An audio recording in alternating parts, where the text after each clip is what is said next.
Well, in just about 5 hours, the country will be under new leadership. Donald Trump will be sworn in as president today. He will begin his day at church and then meet with President Obama for tea at the White House. At 8:30, the musical part of the ceremony begins down at the Capitol. Missouri Senator Roy Blunt will speak, and the Missouri State University chorale will perform. 2 hours later, Vice President-elect Mike Pence will take the oath of office. Then at 11, Supreme Court Chief Justice John Roberts will swear in Donald Trump. The day doesn't end there. The inaugural parade lasts from 2 to 4. 8,000 people plan to participate. That includes some soldiers from Fort Riley, Kansas. Then at night, Trump plans to attend 3 inaugural balls. Donald Trump taking office today could mean a drastic change for thousands in the metro living here illegally. Their parents brought them to the U.S. as kids. Now, they're expecting President Trump to rescind DACA, the only program that gives them temporary protection. This is a story you'll only see on 41 Action News. Our reporter Sarah Plake shows us how this affects the metro. Sarah. Good morning. Deferred action for childhood arrivals came after the DREAM Act failed, which would have given immigrants a pathway to permanent citizenship. But now nearly 10,000 people in Kansas and Missouri have been accepted into DACA, including one Casey woman whose future is one big question mark. Lysandra is a normal 19-year-old. She's in college. She goes to work. Her goal is to become a lawyer. But everything she's worked toward could end. I'd be unemployed. I'd probably have to quit school. I wouldn't be able to pay for school.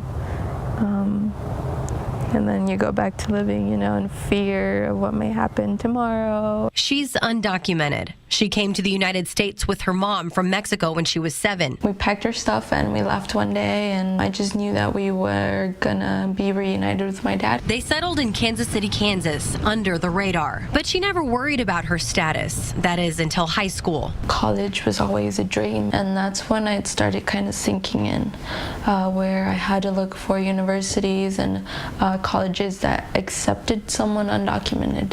Then there was DACA. And that was on my 15th birthday, the exact date. Deferred action for childhood arrivals, a policy signed by President Obama in June 2012 that grants temporary protection from deportation. I was kind of like, is this my president from the president?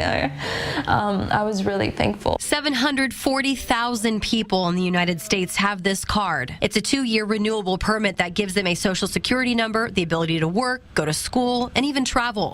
The Department of Homeland Security has specific requirements about age and when the person came here, and they have to be in school or graduated with no criminal history. There are so many students beyond what you can imagine that were living in the shadows before DACA. But President-elect Donald Trump promised to cancel that program. It's a stroke of a pen. Immigration attorney Jessica Piedra's office is swamped with people worried about their future. We've been very concerned. Trump made immigration a cornerstone of his campaign, promising to deport millions and those under DACA. They have to go. What if they have no place to go? It has changed, especially how we have been giving advice to immigrant youth.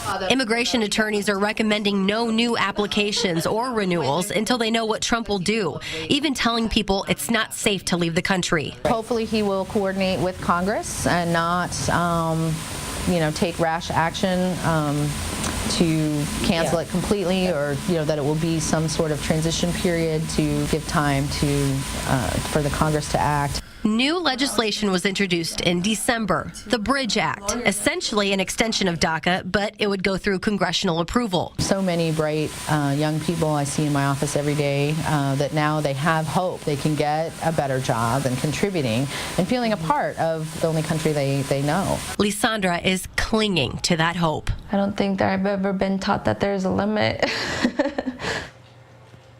Well, since winning the election, Trump seems to have softened his stance on DACA.